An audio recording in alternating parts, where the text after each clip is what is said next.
Well, one first responder says goodbye after a nearly 3-decade career with the Rockford Fire Department.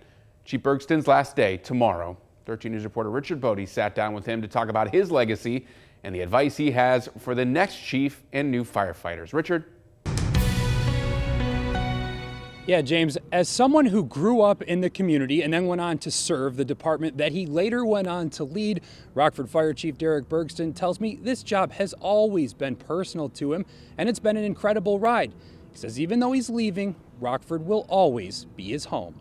It gets a little emotional, but it's very humbling to think that I played a part in making this department better. Bergsten first joined the Rockford Fire Department in 1994, but he says the seeds of leadership were planted in him at a much younger age. That was instilled with me as a young person working at my family's restaurant, and my father, who was a volunteer firefighter, who got me interested in it. Bergsten rose up the ranks, and in 2008 he swore to serve the citizens of Rockford as only the 11th chief in the history of Rockford Fire, which dates back to the mid-1800s. This is my home, and this is what I was sworn to protect. Hopefully it made it better than it was when I first was hired. Under Bergsten's tenure, the department started the Mobile Integrated Healthcare Program, which brings resources to underserved communities and paramedics to those with chronic health conditions.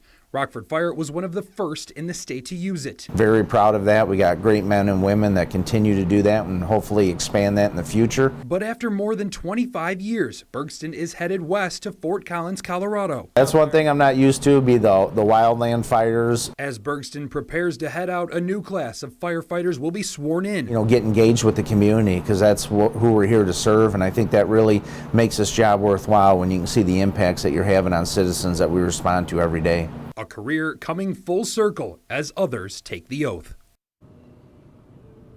Now, Bergsten says that group of firefighters that was sworn in today probably doesn't realize yet the impact that they'll have on the community. Bergsten says he's happy to step down and give someone else a chance to serve. Now, until a new permanent chief is picked, Rockford Fire will be headed by Bob Vertice until his retirement in July. For now, reporting live at the Rockford Fire Administration Building, I'm Richard Bodie. Let's go now to Chief Meteorologist Alex Kirchner for a look at the weather.